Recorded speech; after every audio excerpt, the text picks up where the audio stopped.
Okay, we are live. Yep, here we go. Hi, how are y'all doing? Welcome back to Paul Reichert and Hi. Pastor John Allen. I'm Rachel. We're always here on Tuesdays at 1 p.m. just having some fun conversations. We said, hey, if we could keep it below 30 minutes today, that'd be great. That'd be fun. But if you're along for the ride, we just want to welcome you here. We've been in the midst of talking about this idea of finding our place. Isn't that right, Pastor John? Yes. Finding our place. And we invited Paul Reichert last week.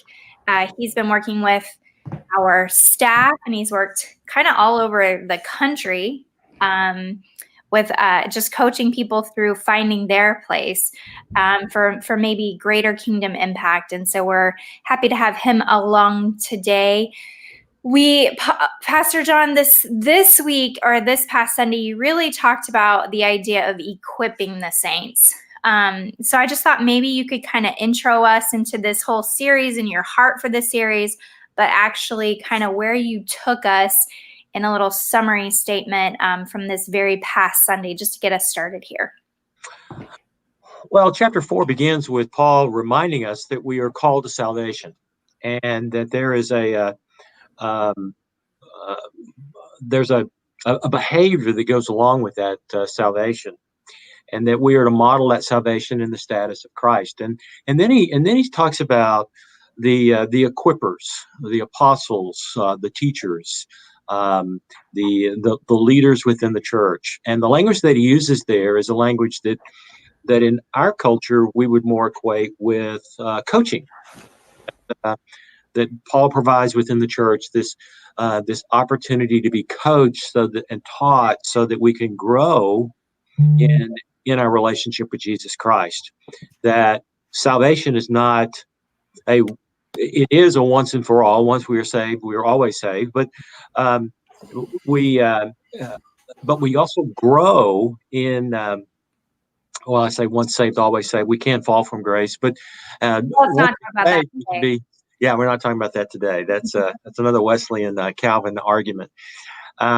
We are sanctified and we grow in our faith, and as we grow, we more and more find our place within the body, that place of service, that place of opportunity.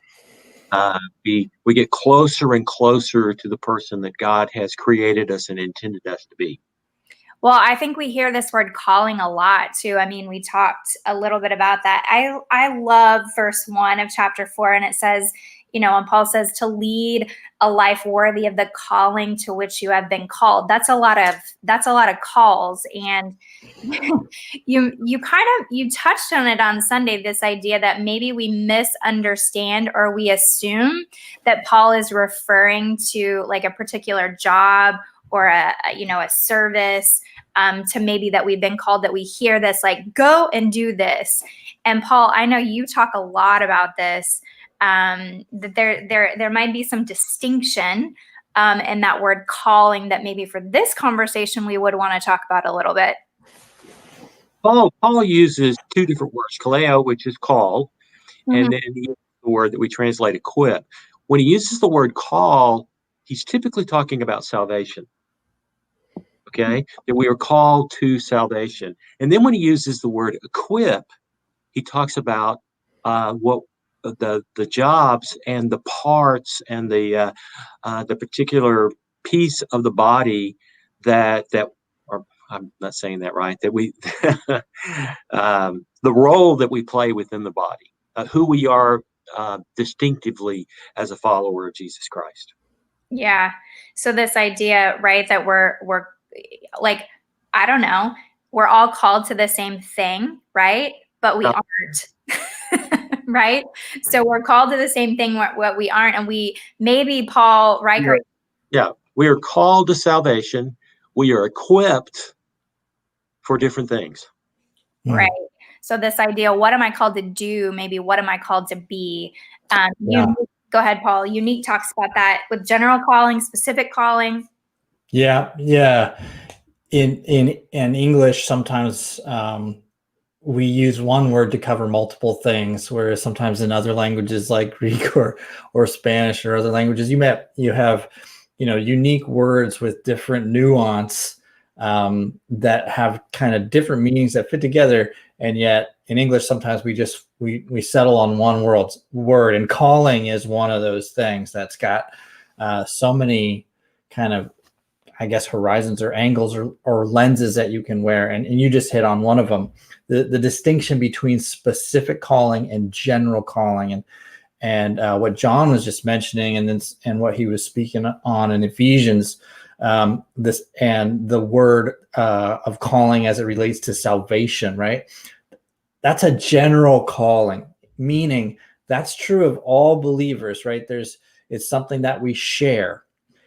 And then if you add the word specific calling is, okay, then what does that look like expressed in my life, which is actually going to be very unique and different, even though we may both be called to growth, to salvation, to things like humility, to things like patience and love, right? We all have that calling that's going to end up taking on a unique look in each of our lives. So while we're all called to the same thing, that's not necessarily God saying you're all going to be this homogeneous sameness, and that there's not going to be any distinction among you. In fact, I would say far, far from it. Yeah, I mean, I think that's interesting, especially when we think about diversity. Sometimes what is it when I hear the call of salvation and I join this group of people, or I join this body of believers, does that mean then that I have to just forsake who I am and become this cookie cutter person that falls in line, with the people who are in the church? And I think what we're talking about is this idea of the Imago Dei, right? That God has created each of us in his image, and that each of us are uniquely different in that as well. And what a partnership that is as we kind of enter into that. Yeah. So my dad talks about diversity. Diversity is good in crops. He always talks to me about diversity in crops, and just that idea that you have to have that diversity. But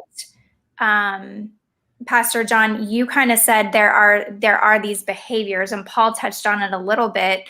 I said they are kind of the we are statements, right? We are the peacemakers. We are the gentle workers for unity in every situation. We are those who hold others in love.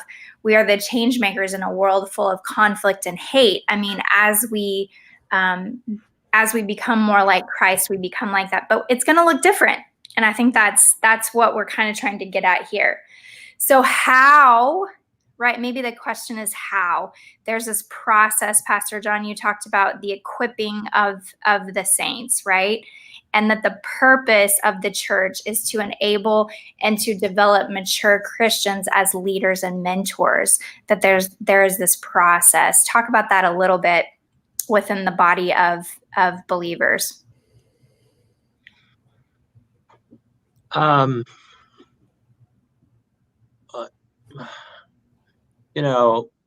think that through the gifts of the Holy Spirit, and all of us can be a coach or a mentor through our belief in Jesus Christ. But certainly there are those who, because of their experience and the depth of their Christian growth, are positioned and equipped for even of a greater leadership. I'm searching for words here. I know this is live, and it's got this is kind of deep stuff here. But all of us are working for that purpose, and I think one of the things I tried to make, this is what I want to say in the sermon, is that every job in the church has a purpose, and I told the story about the janitor, and I went in to help set up tables and chairs, and he said to me, "Pastor, I do what I do so that you can do what you do." you know, and and because he wanted to be a part of of the job that I did in leading the church by freeing me up from having to set up tables and chairs, and he saw that as his part of the body. You know, does is that Mhm. is that what you're asking? Yeah, Yeah, and that the idea that that there's maybe there's a little bit of a tension, right? And that there's a process within the body of believers. We kind of want to jump to, like we started, we want to jump to what God has for us to do in the world, right? We want to jump to, as Americans, how am I going to be successful in identifying my gifts and my callings, and how's that going to bring success? And there's a little bit of tension in that. What you kind of posed to us on Sunday is that there's also a process for developing and for maturing the gifts that God has given to you. And so this tension of jumping to what can I do in the world? And Paul, in Unique, we use kind of the idea of storyline, right? Yeah. Yeah. Yeah, go ahead. Talk about the storylines a little bit, because I think. Sure. Yeah. And again, the more nuance we can add to the word calling, the better. So if we're going to attach the word calling to kind of service or my vocation or my area of contribution, that's certainly one lens that we can use to put with the word calling. And you're right. Some of us would tend toward that direction. Not everyone. Some would more tend to a different direction, which is, who am I called to be? And you think about my emotional maturity and where am I called there? Where am I called relationally, right? Where am I called in a sense of kind of personal maturity and my own process, like what's going on in my own head and heart, and who God is molding me to become, right? So it's this, if we could look at calling to kind of encompass all of that and realize we have these different storylines. We have this storyline that's around our kind of personal spirituality and emotional well-being, right? And our mental well-being, our mind, kind of that part, even our physical well-being, right? Where are we called to there? Well, and now let's extend that into relationships, into contribution. So all of those are going to be under the umbrella of what God is calling us to. If we center in on the vocational calling piece, and especially, I think this is what you're touching on, like in this culture in North America, which is highly individualistic, that's maybe going to come to the forefront, right? So that's where there might be some resistance to say, wait, here I am on this path to self-actualization and to becoming this best version of myself. And now you're saying, wait, we all submit to this other calling that we have in common, that we're all called to the same thing. We're all called to be like Jesus. We're all called to love, to be patient, to be gentle. And can there be a tension there? And I would say yes, but it's a good and dynamic tension. It's kind of this rhythm that has to happen.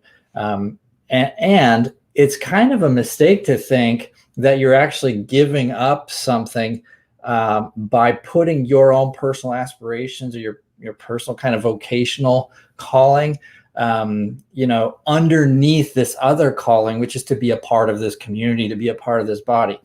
I would challenge people to say, look, if you lean in there and you engage in that, together with other people, pursuing these qualities of Christ, right, as a diverse group of people, who you will become through that process will then drive what you can do, not the other way around, right? We like to say, okay, what I do is my identity, so I'm going to introduce myself as a doctor or as a business owner or whatever, and lead with vocation. It's very different to lead from the place of, this is who I am, this is who I'm called to be. All right, and now I'm going to bring my gifting and my strengths and say, okay, how do I contribute to equipping others? So, I think John was talking about this.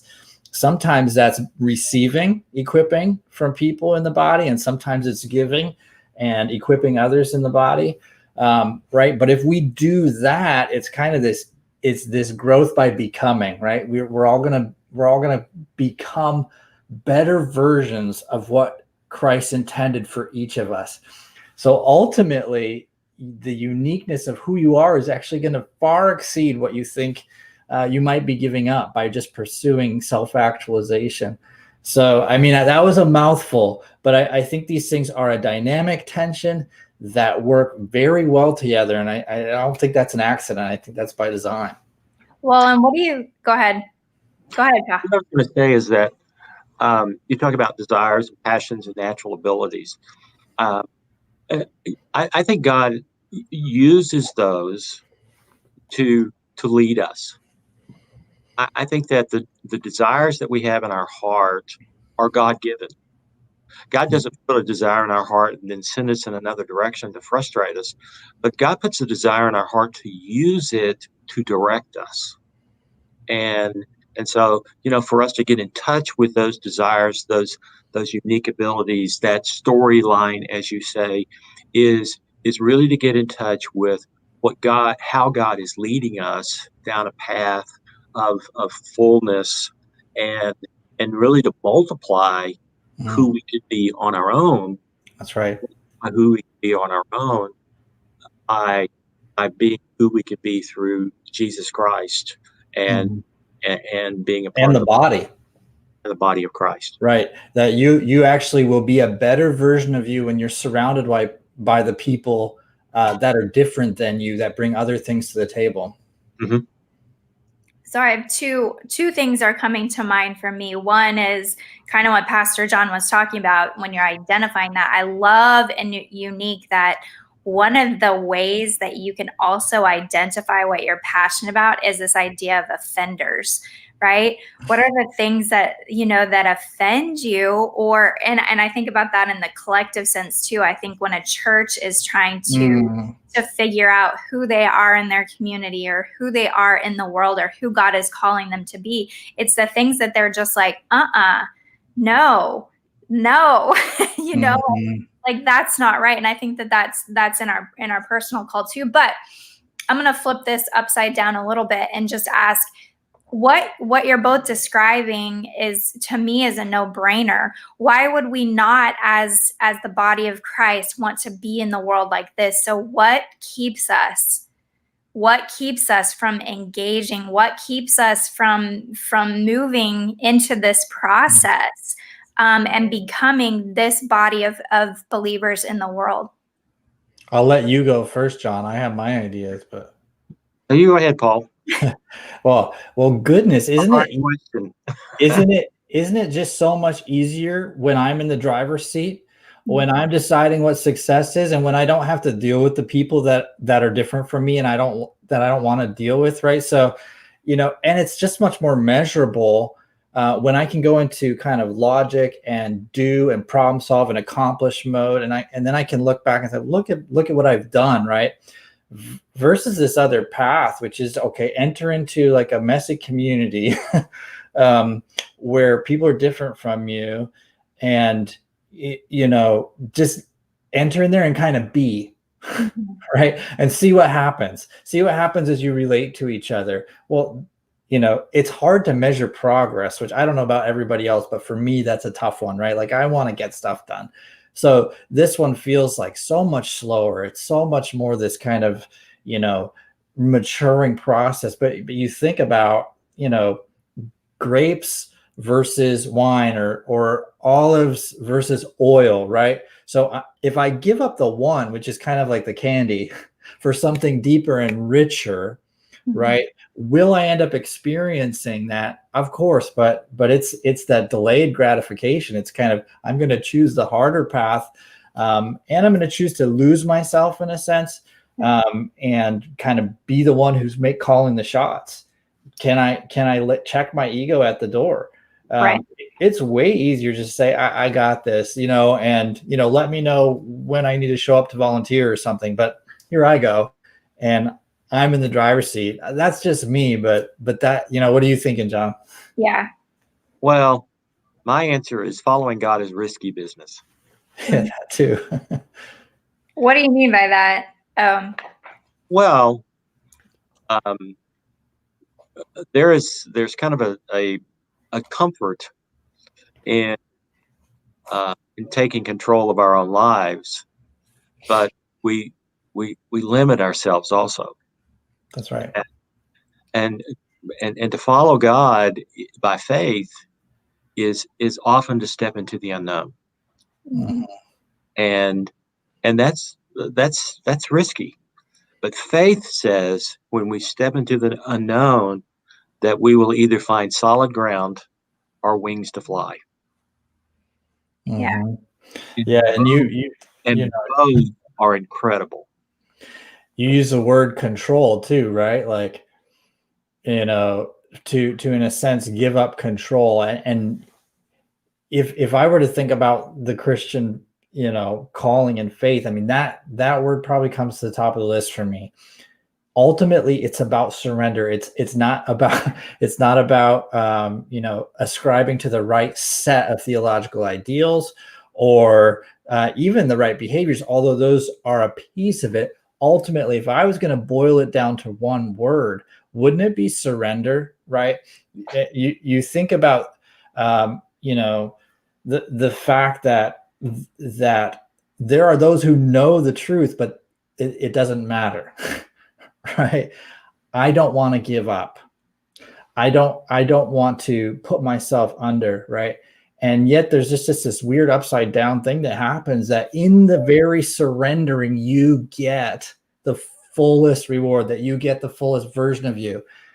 So let's not deceive ourselves by thinking, by being, that my version of what's the best me, that my version of what's most significant is better than what God would have for me, and my path is better than what the path that God wants me to walk. Right? We certainly can shortcut what God has for us by thinking that, and it's easy to do.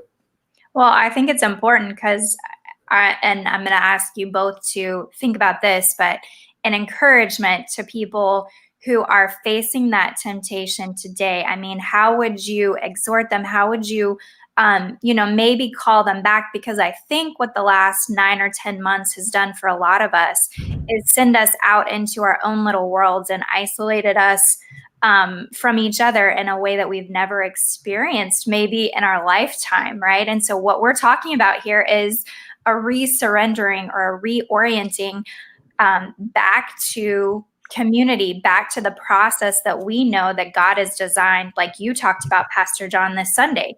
God has designed us to surrender to a process, to be coached and to coach and to grow in our gifts and callings for the sake of the gospel. So what's your encouragement, or how would you exhort people who might be listening today who need to hear,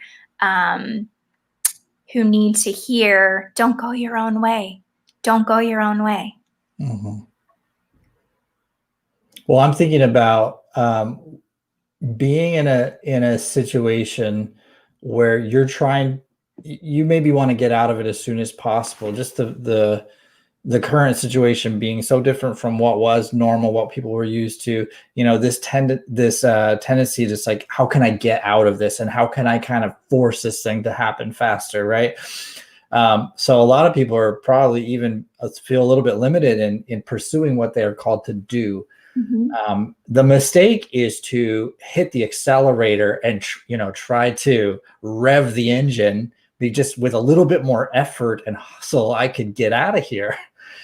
That's going to dig the wheels in a sense deeper into the muck, right?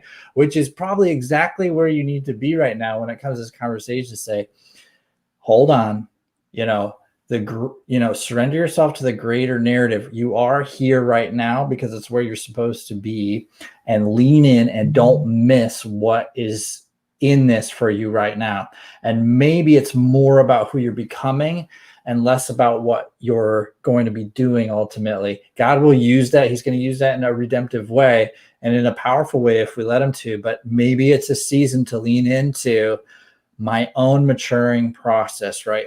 What is happening in it? And it's, it's not always, it's hardly, I would say, ever a pretty process, the maturing process, right?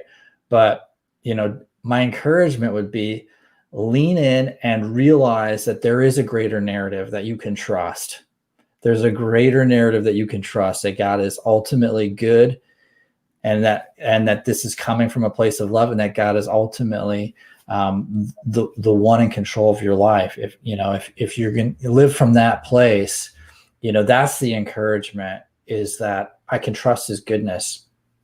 Yeah, I love it. Anything different from you, Pastor John, or same vein?